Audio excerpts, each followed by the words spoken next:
I just really wanted to give you some encouragement regarding prayer, right?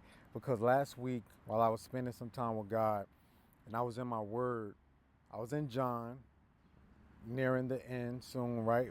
About the time before Jesus was about to be crucified and handed over and things like that. And in John chapter 17 and 18, something caught my attention.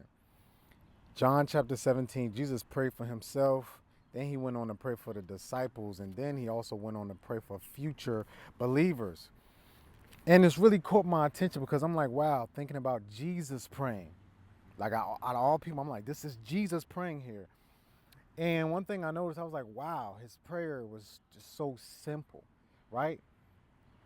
And I wanted to encourage you because I know a lot of times people say, well, if I can't pray like this or pray like that person, or, I can't pray so eloquently or so deep and shake and move the heavens like that person, then I don't really want anybody to hear how I pray, or I don't want to pray around people.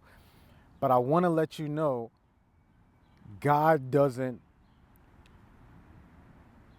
regard someone's prayer more than another person because of how you as a human think it sounds. Because Jesus' prayer here was just so simple, but it was his heart posture. It was his heart for the people and God's will. He was praying not only for God's will, but he was praying that everything that the Father wanted to be done was done, that his mission was done through him regarding everything that he came to do, the disciples, and even praying for the future believers that came into the body. And so it just had me thinking, because it was like, if anybody could say any eloquent or elaborate or deep prayers, if anybody could say the most grandiose prayers, it could be Jesus. But here I see, and I was like, wow, it's so simple. Even when he taught the disciples how to pray, he said, our Father who art in heaven, hallowed be thy name, thy kingdom come, thy will be done. It was simple, but it was heartfelt prayers praying the Lord's will. So even if you're a babe, or you don't have these elaborate prayers like some of the people you hear who've been praying for years, and I'm not saying, listen to me, I'm not saying don't grow deeper spiritually when it comes to prayer, when it comes to reading your word, when it comes to deepening your knowledge in God and your spiritual disciplines. I'm not saying that. Do that. That's very important. But what I'm saying is, don't think that God disregards your prayers, or your prayers aren't that powerful because you don't sound like somebody who has been praying for 20 years, 10 years, 5 years. Don't do it.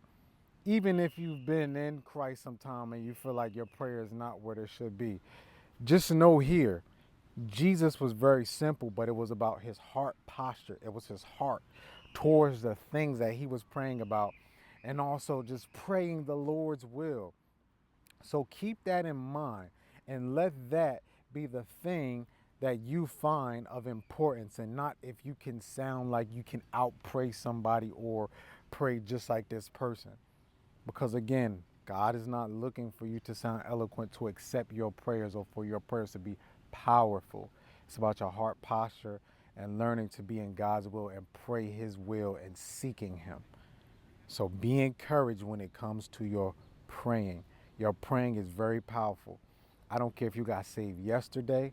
I don't care if you got saved a week ago. I don't care if you got saved last month, 2 months ago, 6 months. The words that come out of your mouth from your heart to God, those words that are pure, those things that you want to pray and give to God and seek his will and go deeper with him, and they're heartfelt, God honors that. He doesn't honor it less or more because you know how to say certain things. And again, it's good to grow in prayer and go deeper and learn more, and learning how to extend your prayers and learning how to go deeper in prayer. But do not by any means discount your prayers, because they are powerful regardless.